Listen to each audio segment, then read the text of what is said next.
It's 6:40 in the morning on November 26, 1983. A 31-year-old security guard named Anthony Black is supposed to be reporting for his shift at a Brinksmat warehouse near London's Heathrow Airport. He's late, on purpose. Inside the warehouse, 6 men in balaclavas are already moving. They've been told this is a routine cash robbery. Get in, grab around £3 million in foreign currency, get out. That's the job they signed up for. What they're about to find inside that vault will make them, by accident, the wealthiest robbers in British history. It will also kill more than 20 of them over the next 4 decades. 3 tons of gold, 6,800 bars, £26 million in 1983, equivalent to over £290 million today. 43 years later, more than £20 million of that gold has never been recovered. The men who melted it down disguised it so well that, according to the BBC, anyone who has bought gold jewellery in the United Kingdom since 1984 may be wearing a piece of it.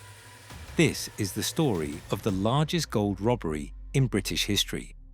Why most of it has never been recovered.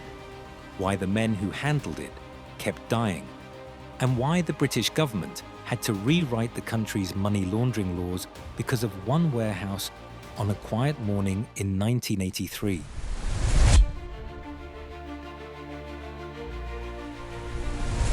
To understand how 6 men ended up in a Heathrow warehouse with 3 tons of gold, you have to go back 6 months earlier and look at one specific family in South London. Brian Robinson was already a known career criminal in London by 1983. He had connections across the city's underworld. He had a partner, a violent armed robber named Mickey McAvoy. Together, they were on the police's list of London's 20 most prolific armed robbers. But here's the detail that changes everything. Robinson was dating a woman whose brother worked as a security guard at the Brinksmat warehouse near Heathrow Airport. That brother's name was Anthony Black. He was 31 years old, a regular Brinksmat employee, and he had access to everything: the warehouse layout, the security systems, the alarm codes, and most importantly, a copy of the key to the main vault door. Black gave the gang an impression of his vault key. He told them which guards would be on duty and when. He drew them a map of the warehouse interior. He told them the alarm system codes. In exchange, he was promised a share of whatever the gang took. The plan was simple. Black would arrive late to his shift on the morning of the robbery, just late enough to miss the entire crime, then claim shock and ignorance when questioned. The gang expected to find about £3 million in foreign currency in the warehouse vault. That's what they'd been told would be there. That's what Black had described. They were wrong by a factor of nearly 9.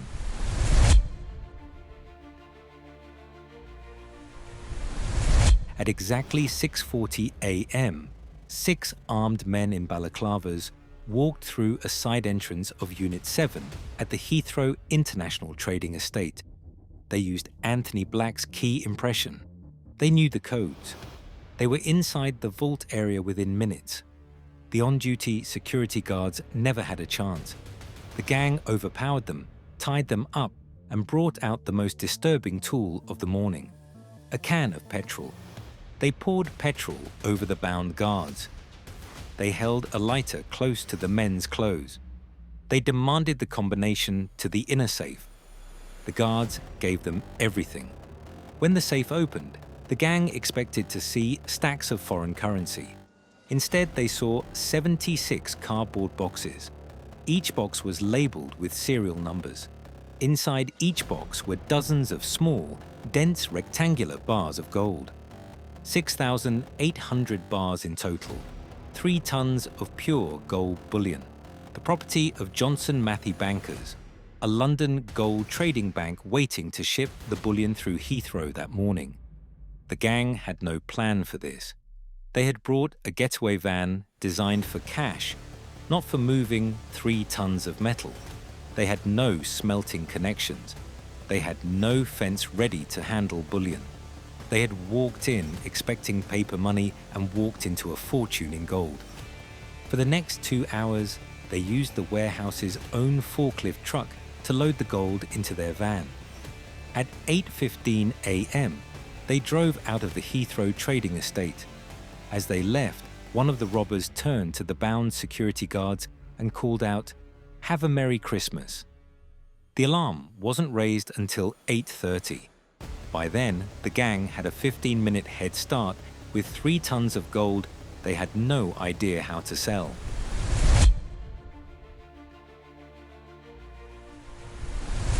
The morning after the robbery, the British police's flying squad started the largest robbery investigation the country had ever seen. They knew the heist had to be an inside job.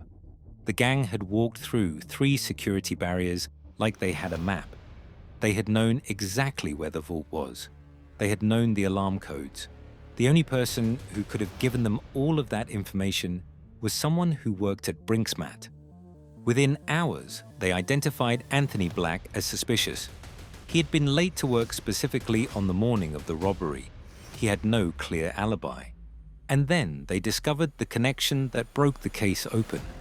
Anthony Black's sister was the live-in girlfriend of Brian Robinson, a man already in the flying squad's intelligence files, a known career criminal. Black confessed within weeks. He named Robinson and McAvoy. But here's where the gang made the mistakes that even the flying squad couldn't believe. Within weeks of the robbery, both Robinson and McAvoy moved out of their modest South London council houses. They didn't try to lay low. They paid cash for grand mansions in Kent. McAvoy went one step further. He bought 2 Rottweiler guard dogs to protect his new mansion. He named them, and this is true, Brinks and Matt. He named the dogs after the heist he had just committed. The man who pulled off the largest gold robbery in British history was somehow also this stupid. By December 1984, just over a year after the robbery, both McAvoy and Robinson were in prison. Each was sentenced to 25 years. Anthony Black got 6 years for his role as the inside man and went into witness protection. The flying squad had solved the heist in record time. They had the inside man. They had the masterminds. They had convictions. What they did not have was the gold.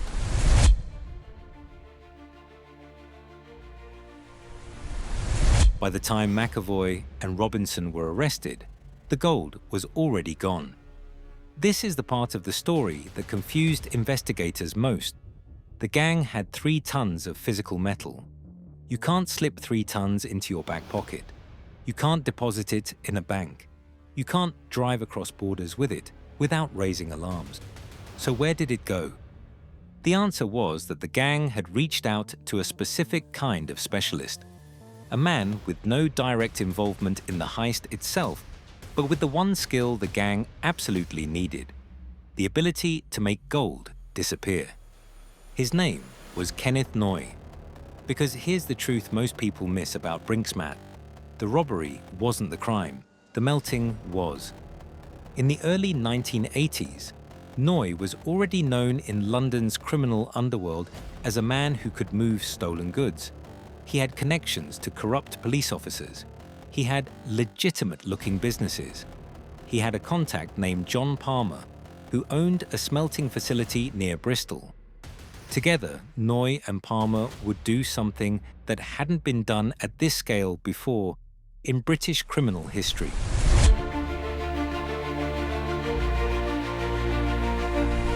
Here's the legal trap at the center of this entire case.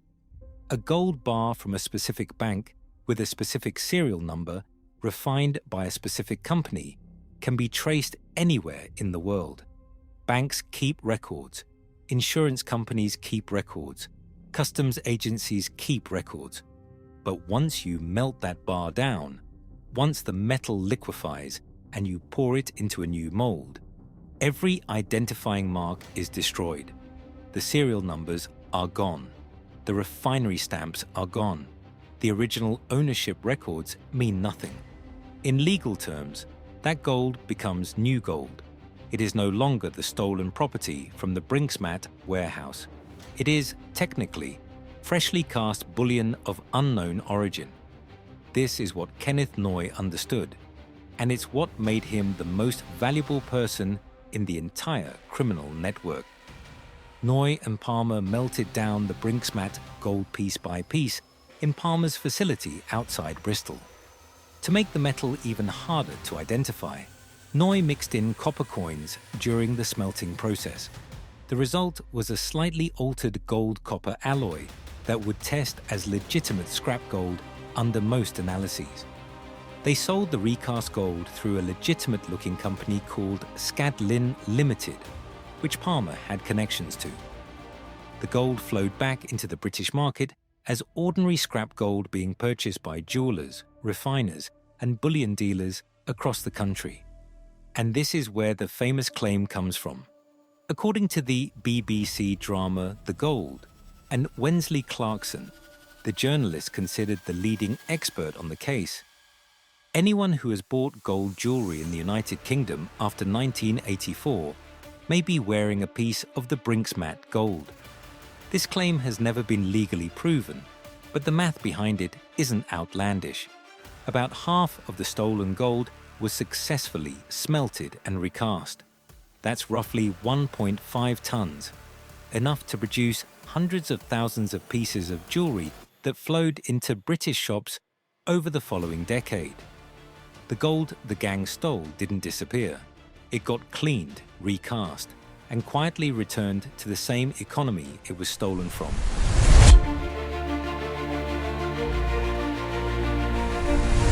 But the strangest part of this case isn't where the gold went. It's what happened to the people who handled it. Over the 4 decades since the robbery, more than 20 people connected to the heist or its aftermath have been killed. Many of them shot, stabbed, or murdered in unsolved circumstances. The pattern was so persistent that British media and the criminal underworld itself started calling it the curse of Brinksmat. Charlie Wilson, the former treasurer of the Great Train Robbery, was hired to launder some of the Brinksmat money. He lost £3 million on a failed drug deal. In April 1990, he was shot dead at his home in Marbella, Spain.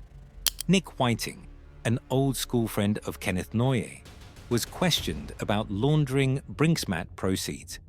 In 1990, he was found shot twice and stabbed. Donald Urquhart, another launderer of the proceeds. He was shot dead on Marylebone High Street in central London in January 1993. Keith Headley, a suspected money launderer whose home was searched during the investigation. He was shot dead on his yacht in the Mediterranean in 1996. George Francis, one of the gang members who had once said, quote, "It's a curse because everyone connected to Brinksmat stands to get topped sooner or later." He was shot and killed shortly after saying it. Brian Perry, entrusted by McAvoy with looking after his share of the gold while McAvoy was in prison. Perry tried to keep the money for himself. McAvoy is suspected of ordering Perry's contract killing from inside prison. The deaths weren't random. They followed the gold.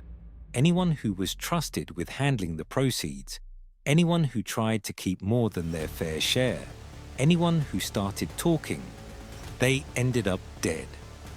McAvoy himself was released from prison in 2000. He died of natural causes in January 2023, having served his sentence and outlived most of the men who had handled his stolen gold.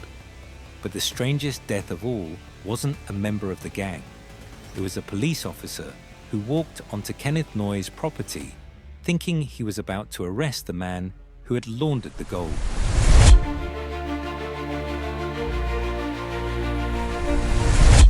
In January 1985, Detective Constable John Fordham was assigned to a covert surveillance operation. The target was Kenneth Noye. The investigation had narrowed in on him as the man laundering the Brinksmat gold. Fordham wore camouflage clothing and a balaclava that night. His job was to observe Noy's property without being seen, gather evidence, and report back. He was hidden in the bushes around Noy's house. What happened next is disputed in court records, but the outcome is not. Kenneth Noy discovered Fordham in his garden. Noy stabbed the officer 10 times with a kitchen knife. Detective Constable John Fordham died at the scene. Noy was arrested and charged with murder. At trial, Noy claimed self-defense. He said he had thought Fordham was an intruder. He didn't know it was a police officer. He was afraid. He acted in fear. The jury found him not guilty. 8 months later, in a separate trial, Noy was convicted of conspiring to handle the Brinksmat gold. He was sentenced to 14 years in prison. He served 8 of those years before being released in 1994. But here's where the curse turned on Noy himself. In May 1996, 2 years after his release, Noy was driving on the M25 motorway near Swanley in Kent. He had a road rage encounter with a 21-year-old motorist named Stephen Cameron. Noy stabbed Cameron to death with a 9-inch knife. Stephen Cameron had no connection to the Brinksmat case. He was a young man driving home. But his murder is what finally sent Kenneth Noy to prison for life. Noy fled to Spain. He was eventually arrested after a 2-year manhunt and extradited to the UK in 1999. He was convicted of Cameron's murder and sentenced to life imprisonment. Detective Constable John Fordham, the officer Noy had killed 11 years earlier, never received justice in court. Noy was released on license in 2019, having served his time for Cameron's murder.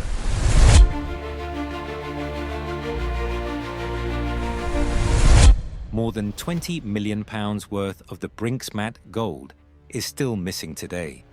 That is the official position of British law enforcement. But the truth is, much of it isn't really missing. It's circulating. It was successfully smelted, mixed with copper, and absorbed into the legitimate British gold supply over 4 decades. Some of the proceeds went somewhere even more visible.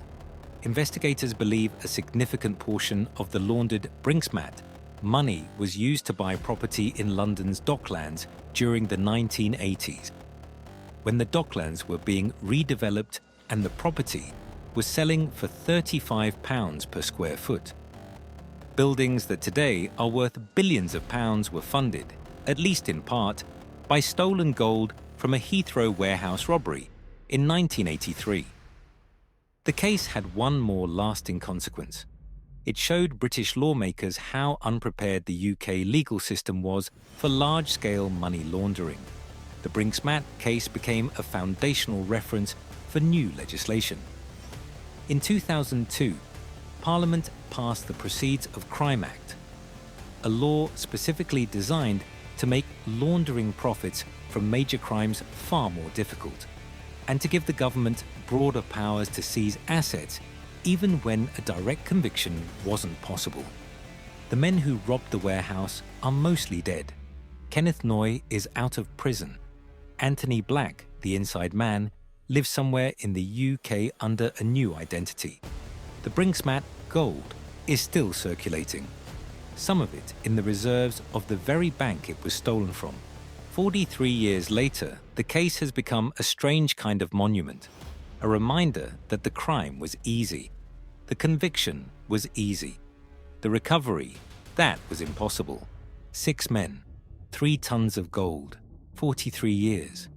The cleanest crime isn't the one nobody catches. It's the one nobody can identify after. Drop a comment. I read every single one. This is Unraveled Media. New breakdowns coming soon.